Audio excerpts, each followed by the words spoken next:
Y estamos viendo el ejercicio 9, ¿sí? Del Friedberg, donde del ejercicio 8 nos decía que teníamos que ver gráficamente o cerciorar, ¿no? Me parece que que los subespacios W1, W3 y W4 que ya se habían mostrado que sí eran subespacios en el ejercicio 8, pues ver que su intersección también es subespacio. Y en este caso, la primera intersección pues era intersectar W1 con W3. W1 era una recta y W3 es un plano. Entonces, les habíamos mencionado que había dos casos. El primero era que se intersectara en un punto. El segundo, que solo fuera que fuera toda la recta. Es decir, que la recta estuviera contenida en el plano. Habíamos visto qué pasaba si nosotros sustituíamos un punto de la recta en la ecuación del plano y nos daba una condición, ¿sí? Nos daba una condición para la segunda entrada.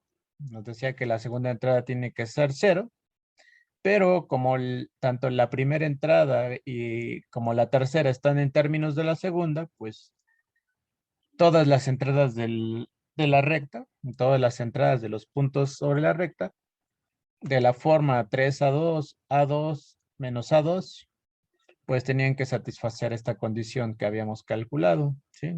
Y que es que fuera igual a cero.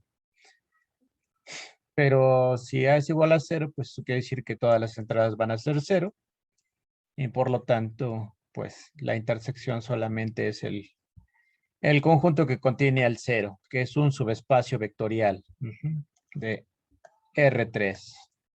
Vamos a mover esto para acá para escribir esto. Subespacio vectorial de R3. Entonces, habíamos visto el gráfico, más o menos, como era. Los había puesto aquí en matemática. Había hecho la construcción. La hacemos un poquito más grande. Ay, un poquito más grande para que se pueda ver mejor. Ahí está. Y ahí está el eje. Me parece que el eje X era el de negro, ¿no? No recuerdo. Déjenme darle vuelta entonces a esto para que se vea como generalmente gráfico. El eje X en azul. Bueno, creo que era el negro, el eje Y en azul. Sería verlo como que de este ángulo. Como generalmente siempre los pongo. Algo así. Lo hago grande para que se note un poco más. Y ahí está. El eje X en negro, el eje Y en azul, el eje Z en verde. Y ahí podemos ver el plano que pasa por el origen y la recta W3 que es el plano, W1 que es la recta en color rojo. Ambas pasan por el origen y por lo tanto pues se van a intersectar ahí, en el origen. Ahí estamos viendo desde arriba y pues se puede ver más o menos cómo se intersectan en el origen. Se ve que la recta no está contenida en el plano, que es lo que obtuvimos al hacer nuestros cálculos. Y pues sí es un subespacio vectorial.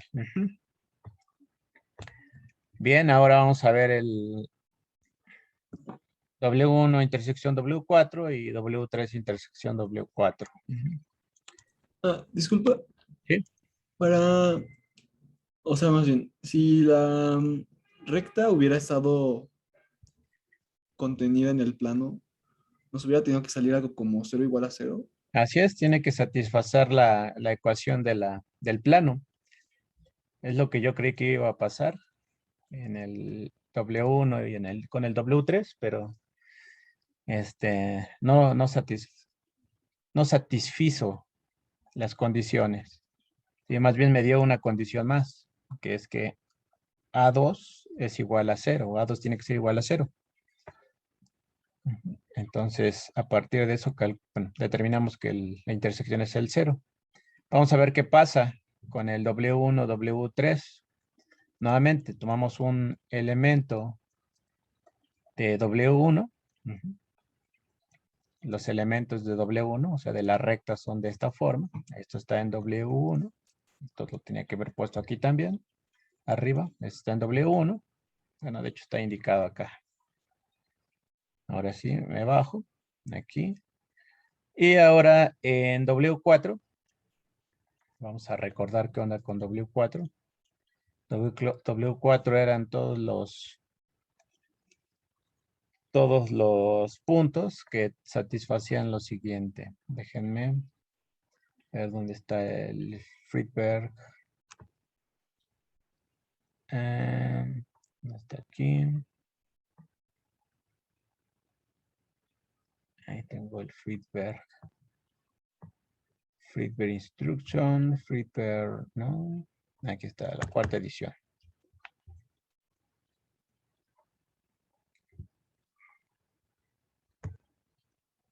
Y estamos ya en espacios vectoriales. Más rápido aquí. Estábamos en subespacios vectoriales. Y justo en el ejercicio 9. Esto es más adelante. Este espacio vectorial. Aquí ya subespacios. Y justo acá arribita. Aquí está. Entonces W4 está aquí, que satisface que A1 menos 4A2 menos A3 es igual a 0. Entonces A1 menos 4A2 menos A3 es igual a 0.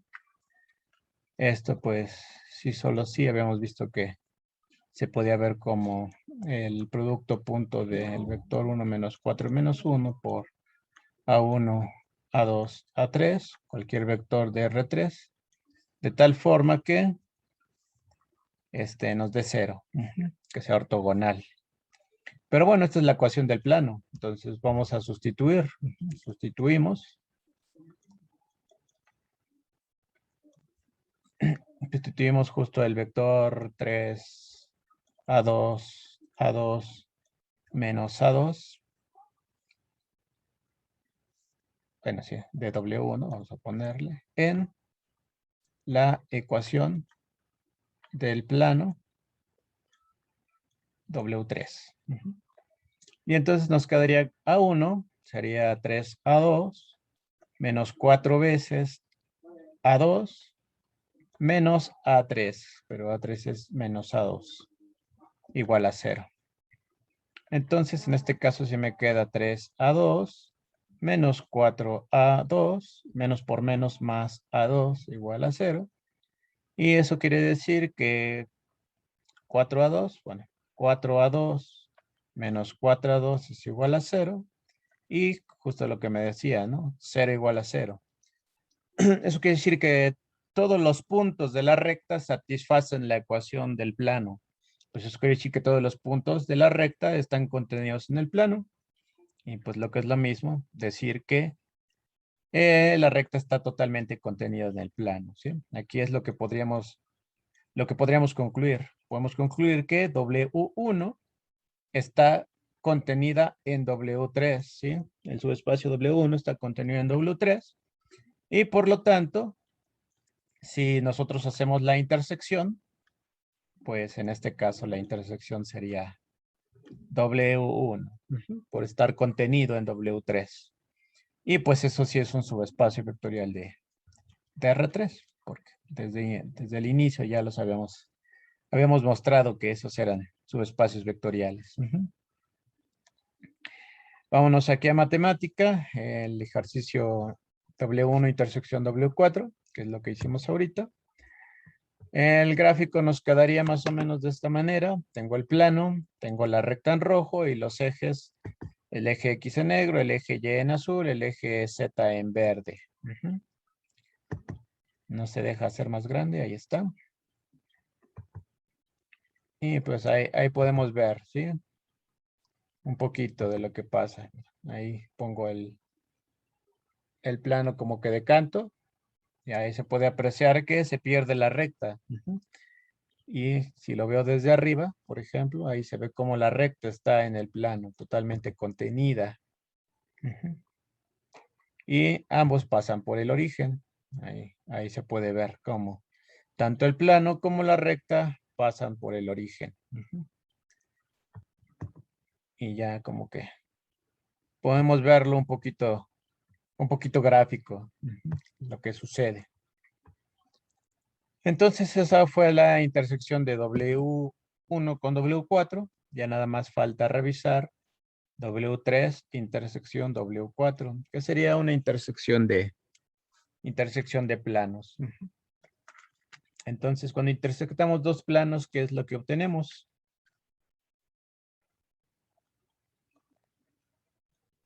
Puede ser un plano, una recta o un punto. Ah, no, un plano, una recta, ¿no? Nada más. Ajá, un plano o una recta. Sí, sí. Si son el mismo plano, pues sería un plano. Y si no, pues sería una recta. Así es. Entonces, voy a tomar la ecuación de, bueno, para no estar subiendo. Aquí tengo ya esto. La ecuación de W1, ¿sí? Del plano, bueno, no, de hecho no es. Estoy con W3 y W4. El plano W3, que es 2A1 menos 7A2 más A3. 2A1 menos 7A2 más A3 igual a 0. Y W4, pues lo teníamos aquí arribita, ¿no?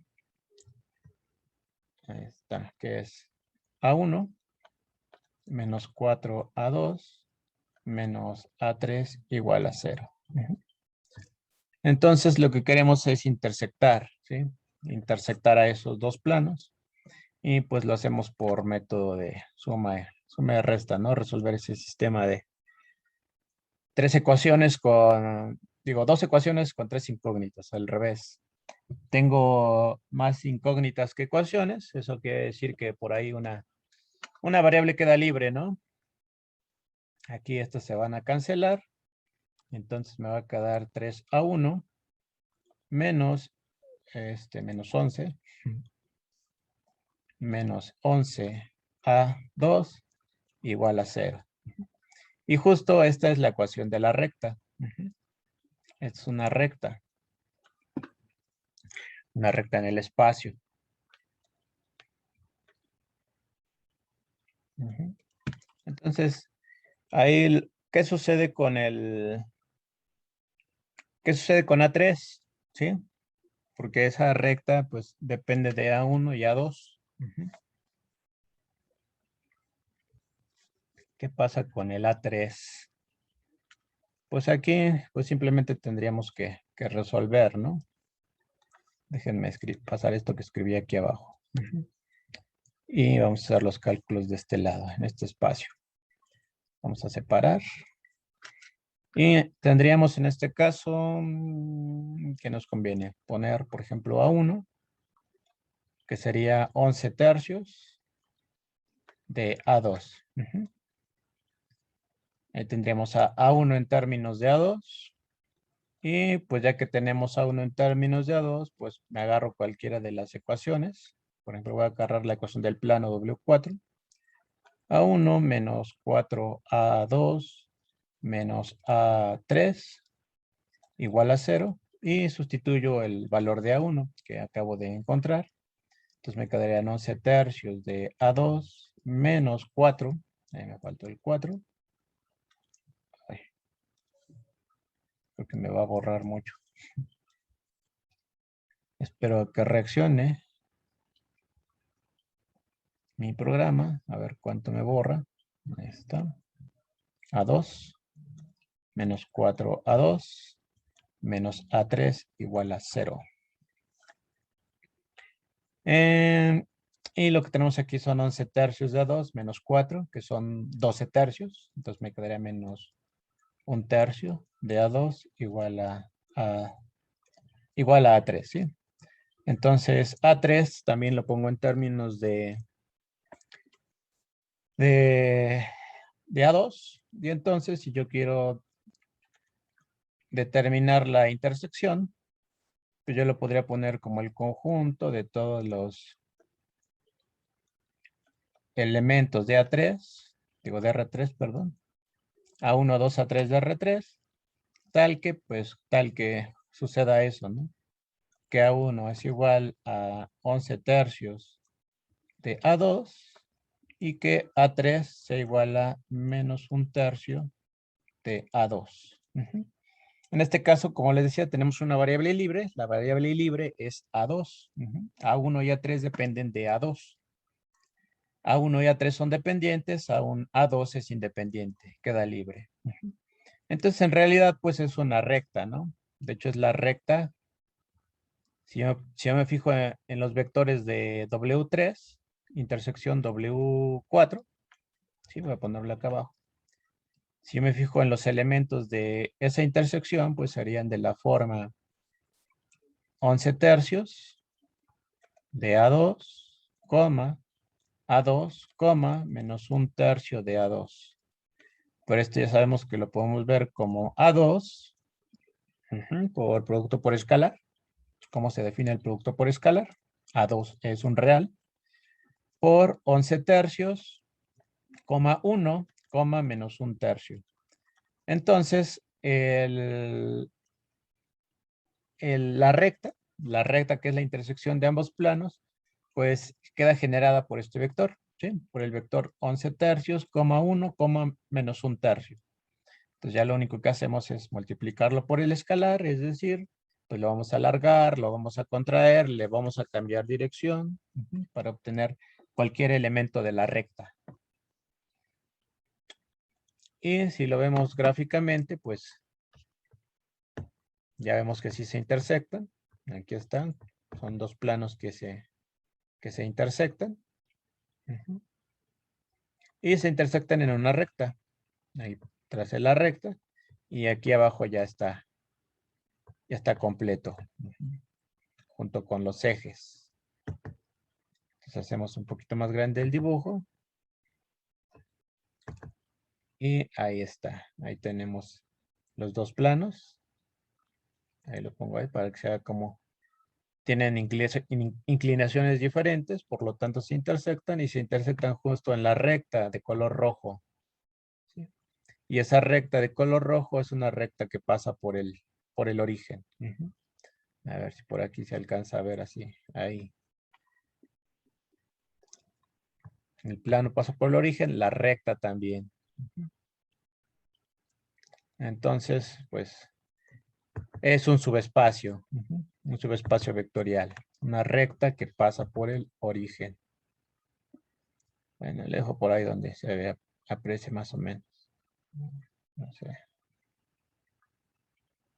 Ahí, así el dejo. Ok. Entonces ya acabamos el 9. ¿Alguna duda? El ejercicio 9. Me dicen que no hay duda. Ok. Pues vamos a intentar algunos. Yo aquí estuve revisando algunos, elegí algunos de los ejemplos que están aquí en el feedback. Ahí parece ser que no me deja otra vez copiar.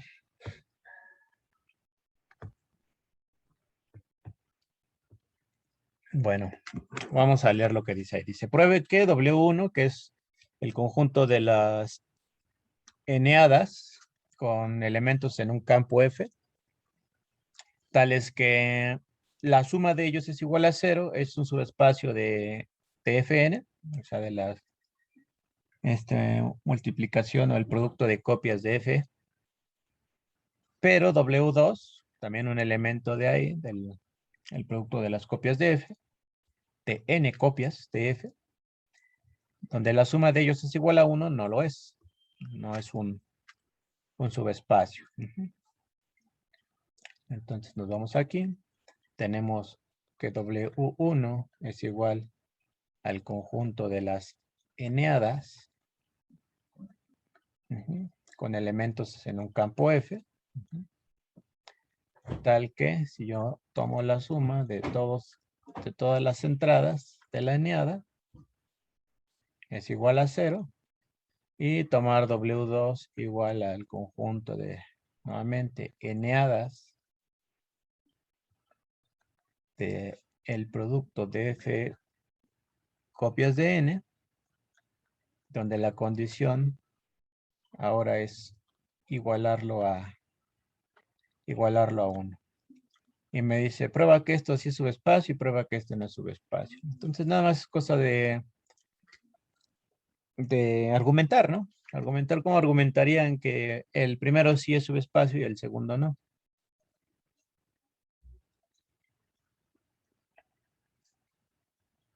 O sea, W1 sí es subespacio de R3, pues, o porque, y después decir W2 no es subespacio de R3, pues, ¿cómo argumentarían? Por ejemplo, el W2 está fácil, ¿no? ¿Qué falla? ¿Cuál es la propiedad que falla? La contención del 0. El 0, así es. El 0 no está, pues el 0 no está en W2. ¿Sí? Porque la propiedad es que al sumar las entradas del vector, pues nos tiene que dar 1. Si tomamos al 0, pues al sumar todas me da 0. Y en el primero, pues sí está, ¿no? Sí está el 0. Una forma, pues, es mostrar las tres propiedades, ¿sí? O sea, que se abren, contiene el 0, que es cerrado bajo la suma y también bajo el producto por escalar. Pero recuerden que esto lo podemos ver así. Vamos a poner así porque W1 es un plano, bueno, más que un plano, vamos a llamarle un hiperplano, ¿no? Que pasa por el origen, ya que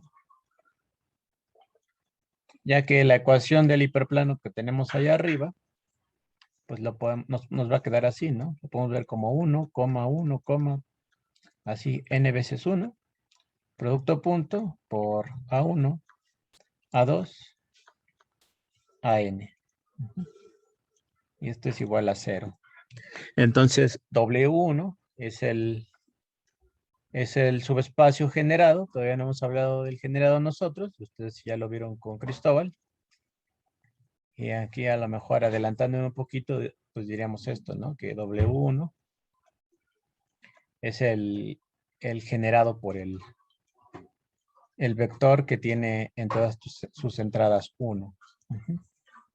Y pues ese vector sí pasa por el origen, ¿no? Parte del origen.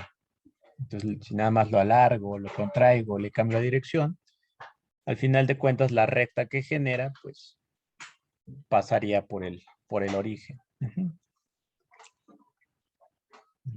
Bueno, eso de Rosa ya sería teniendo en el conocimiento del conjunto o del subespacio generado. Y si no, pues lo diremos así. Ya que tenemos esta ecuación y el punto 1,1,1 que genera la recta,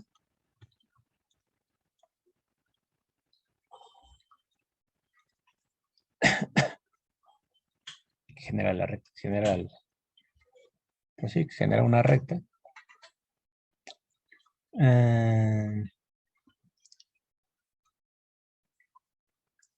Pasa por el origen. Bueno, más bien así. Ya, me estoy metiendo con una recta.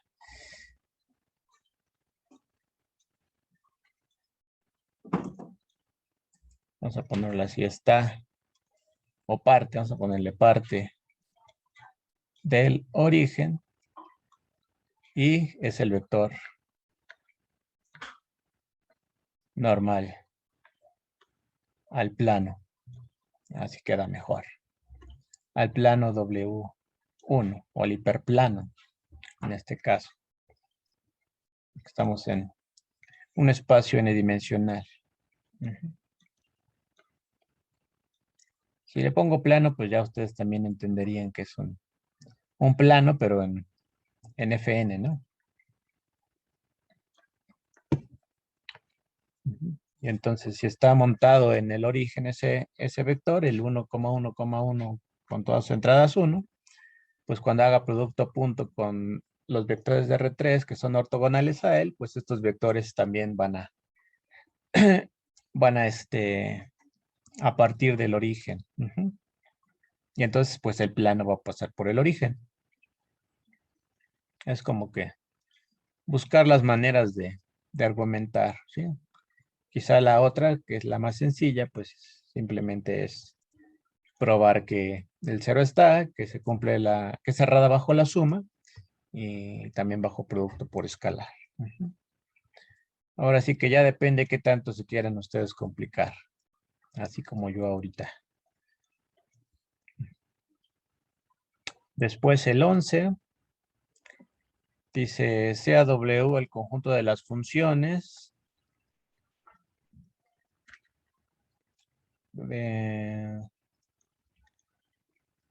¿quién es este PDF? Dice que tal que f de x es igual a 0 o f de x tiene grado n.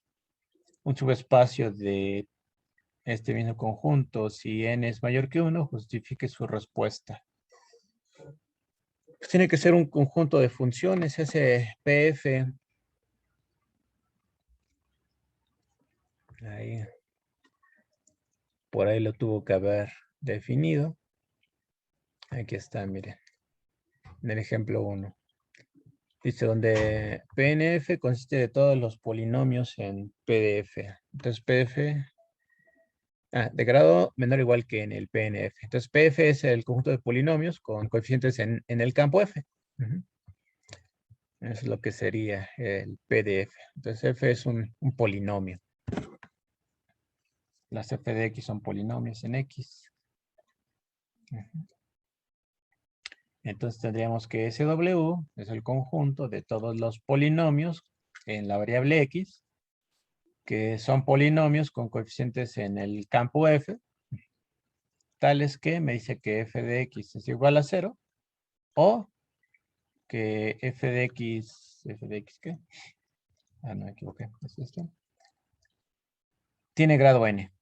Ujú. Tiene grado n. Ese es el conjunto W que nos pide. Pues revisar si es un subespacio de los polinomios. Si n es mayor o igual que 1. Ujú. Entonces es lo que haríamos, ¿no? Haríamos esa pregunta. Este conjunto W es subespacio de el conjunto de los polinomios. Si n es mayor o igual que 1, esa sería la pregunta. ¿Qué dicen? ¿Es o no es?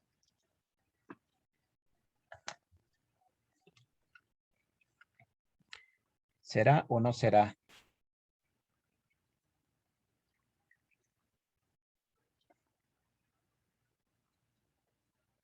Vamos a ver. ¿Qué pasa si n es igual a 1? ¿Sí? ¿Se cumplirá? Que W es un subespacio de los polinomios.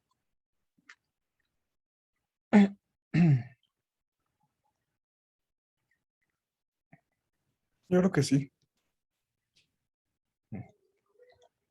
Parece que sí, ¿verdad? Porque tendría que f de x sería el subconjunto de los polinomios, tal que f de x es igual a 0 o f de x tiene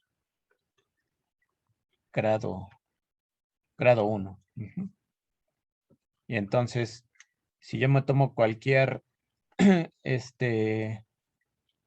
cualquier polinomio de este conjunto, pues me tomo f y g en W. Entonces, primero podemos ver que el 0 pues está, ¿sí? Como el 0 vector si está en W, ya que si f de x es igual a 0, pues justo el polinomio constante 0 es el que me conviene tomar, ¿no?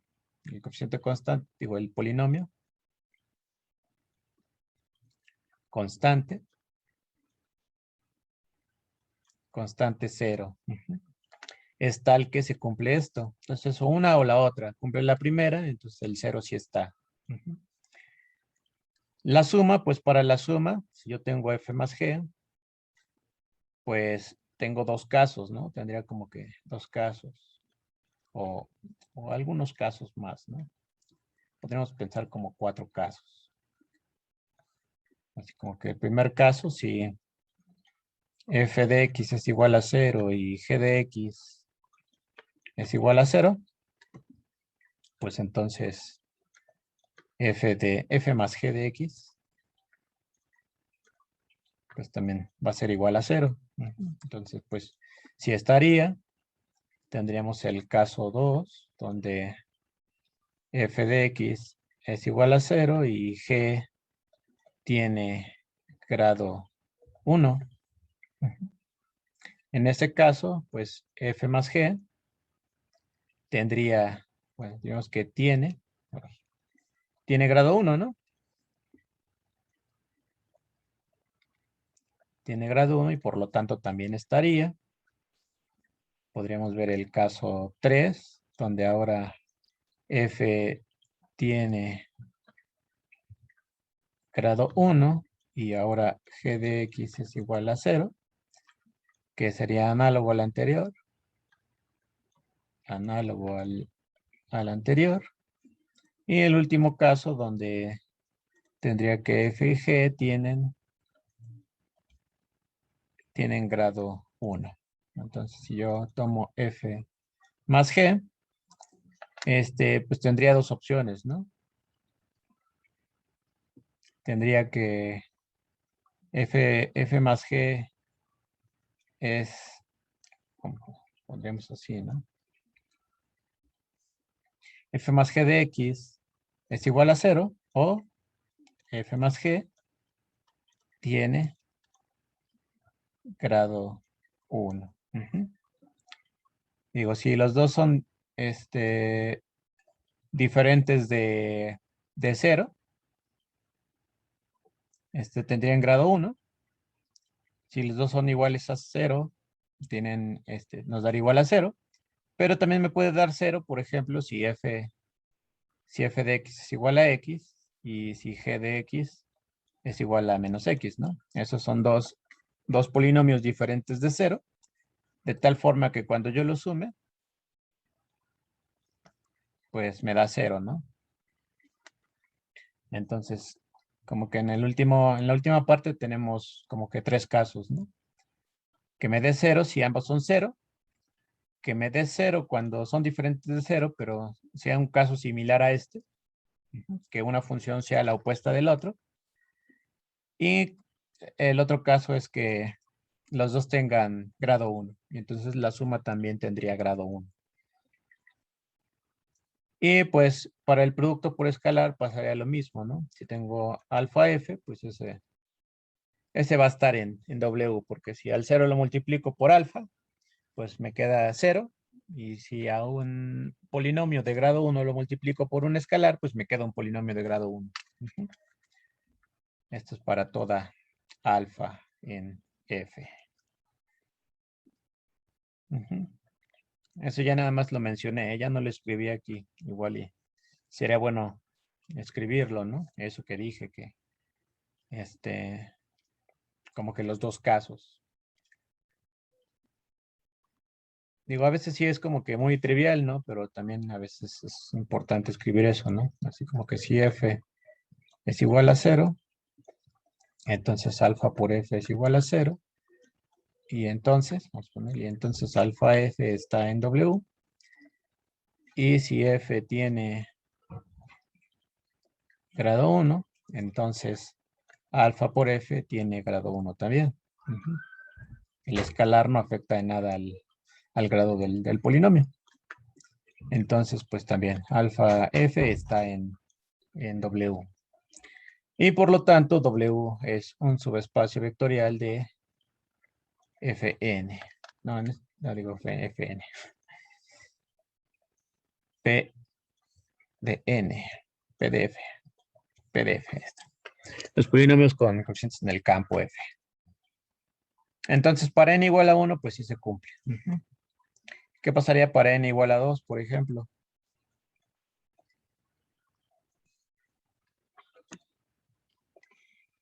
¿Qué pasaría ahí con n igual a 2? Con n igual a 3, con n igual a 4, 5, 6, así hasta cualquier n mayor que 1.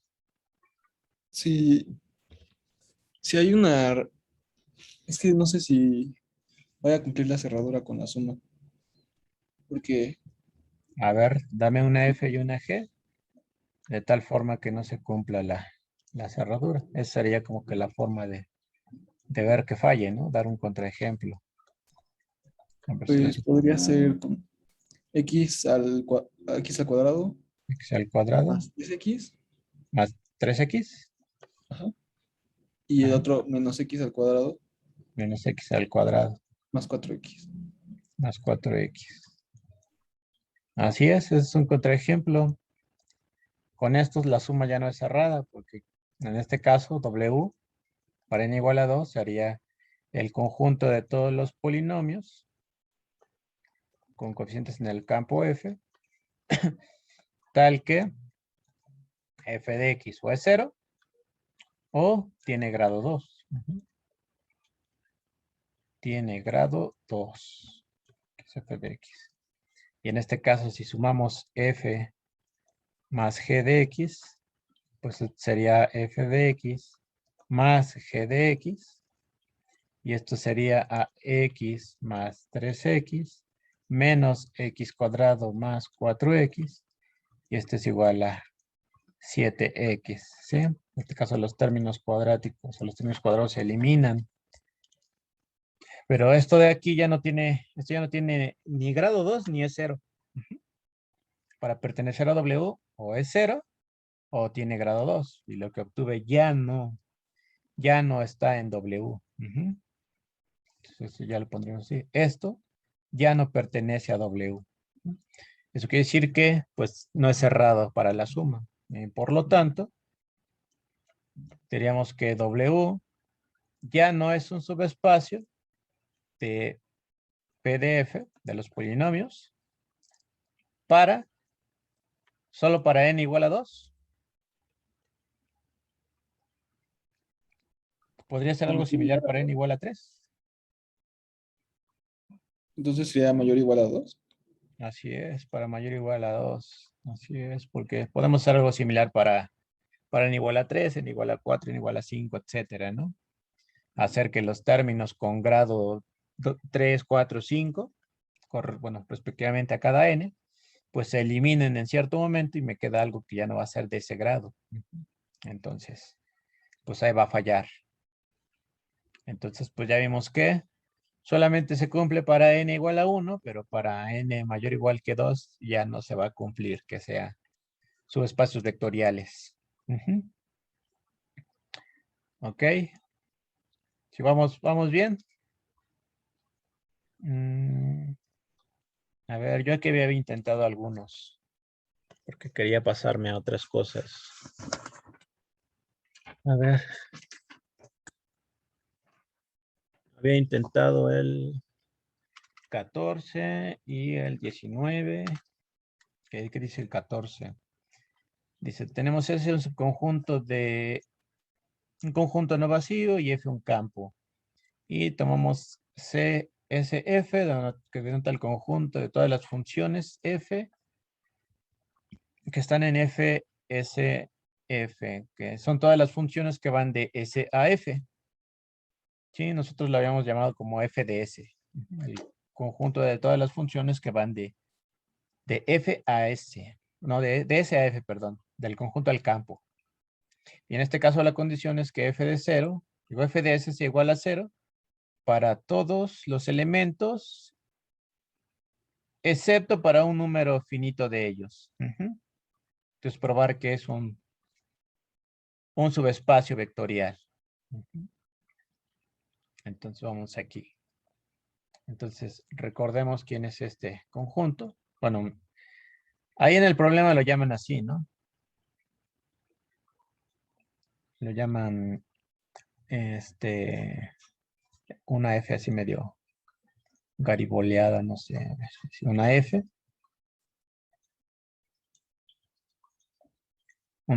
de S y F, la ponen así.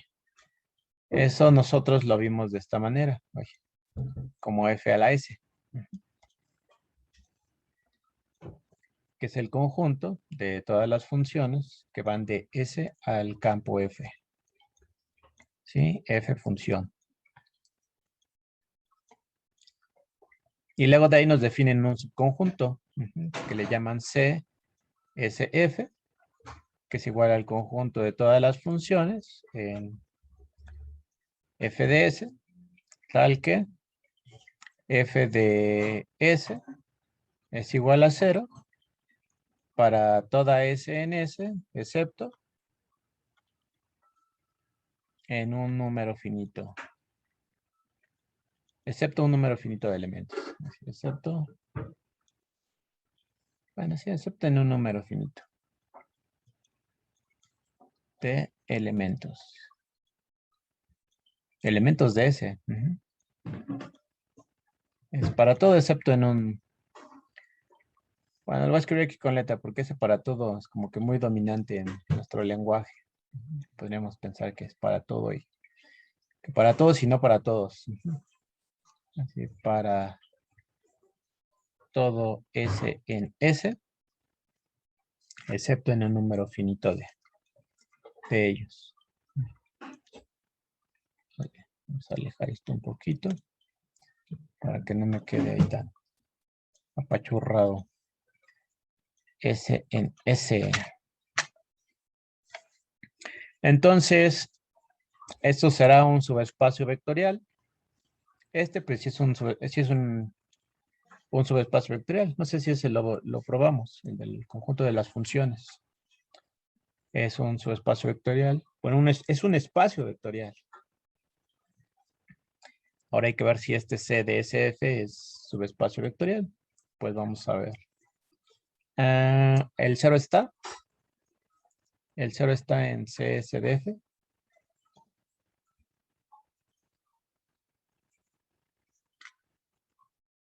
¿Qué dicen? ¿Está o no está?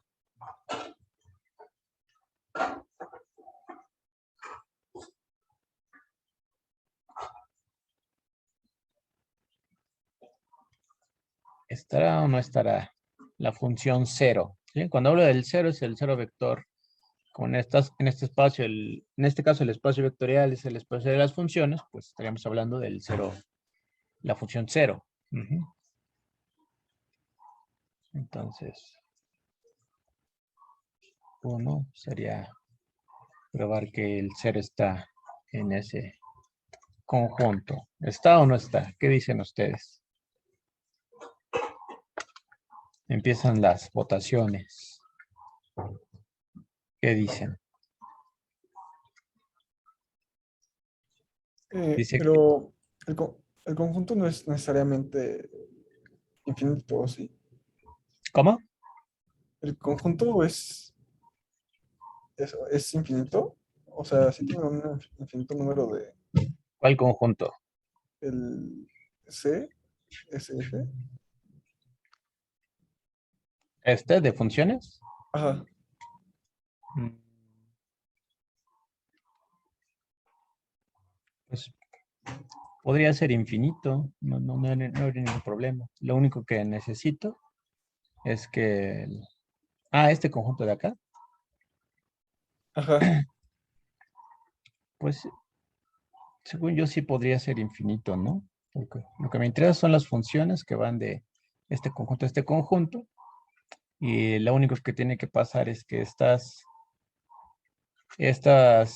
funciones, cuando yo le aplique la función a todos los elementos de S no me dice que sea finito o infinito. Entonces puede ser que S sea infinito y a una cantidad finita de elementos no los mande al 0 y a toda la infinidad, a todo el resto de infinidad me los mande al 0. Pero funciones de esas, pues, no tienen por qué ser necesariamente una cantidad finita de funciones. Pueden ser muchas funciones.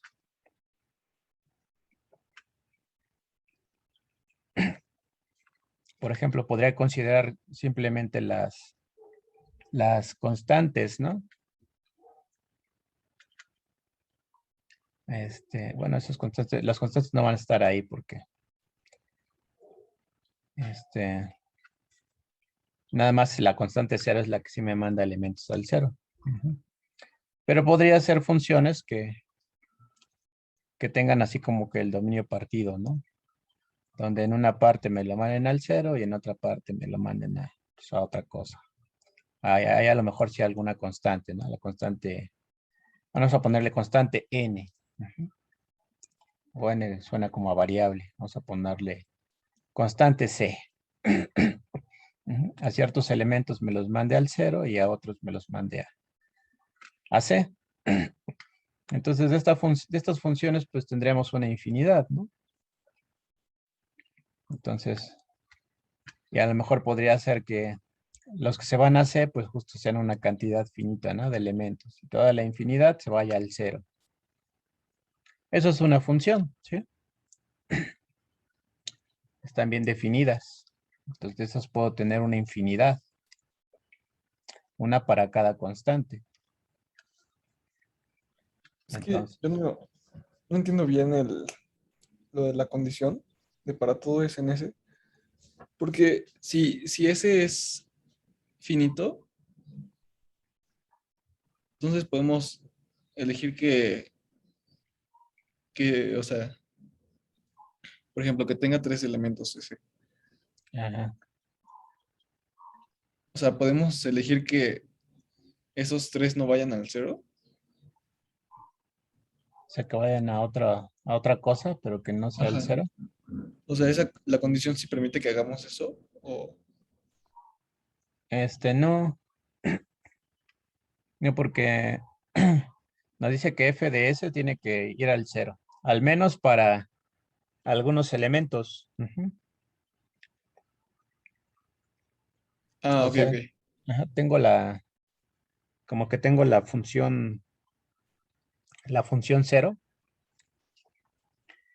o algo parecido a la función cero, donde, a ver, voy a tratar de graficarlo así, como si estuviéramos en R2, ¿sí? A ver si así se entiende, o queda un poquito más claro. Ay, vamos a poner eje X, eje Y, ahí está.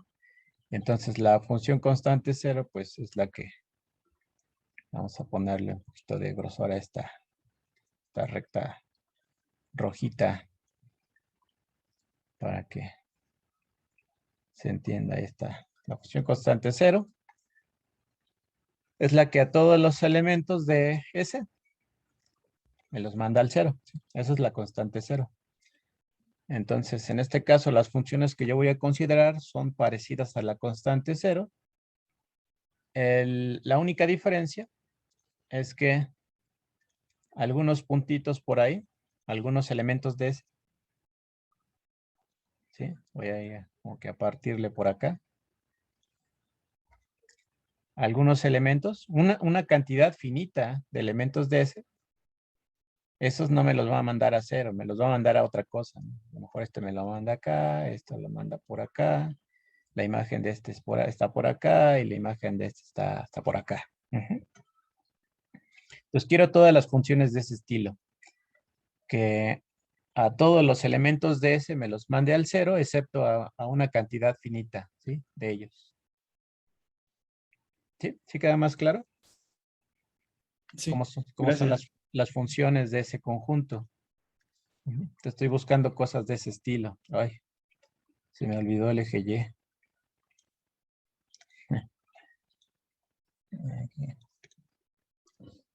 Bueno, el eje F en este caso. Aquí está F. A ver, F. Las funciones que van de S a F, el campo. Entonces serían funciones de ese estilo. Entonces de esas les digo, puede haber puede haber una infinidad, ¿sí? Justo como lo que hemos puesto aquí, no sé, a lo mejor 0 y C, una constante diferente de 0, y manda a 0 si X está en U, subconjunto de S. Vamos a ponerle así para que un subconjunto propio, y que me lo mande a C si X está en su complemento, ¿no? Algo de ese estilo.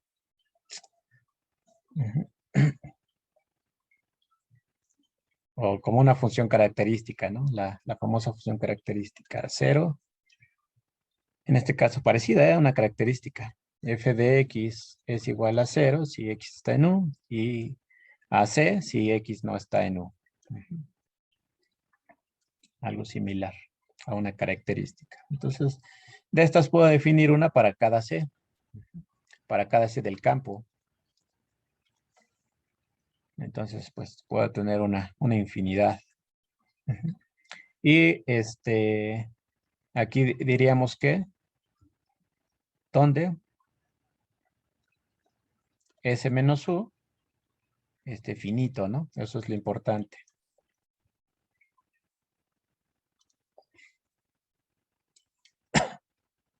Aquellos que no van al cero sea una cantidad finita.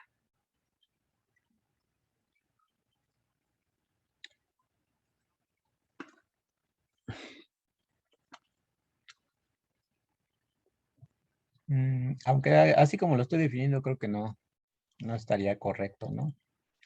Le estaría amañando mucho. Déjenme quitar esta condición, porque no sabemos si la función es sobre, ¿no? A lo mejor U, el complemento de U es finito, pero todos van a un mismo punto, ¿no? Entonces no tendría ningún problema, ¿sí? Aunque sea una infinidad, los elementos del complemento de U, pero pues a lo mejor todos van a un solo punto. Entonces, eso es lo que necesito, ¿no? Que justo la imagen de esos puntos sea finita, no los elementos del dominio, ¿sí? Sino la imagen. Entonces, así está bien definida, ¿sí? Porque la imagen es un solo elemento y pues es finito.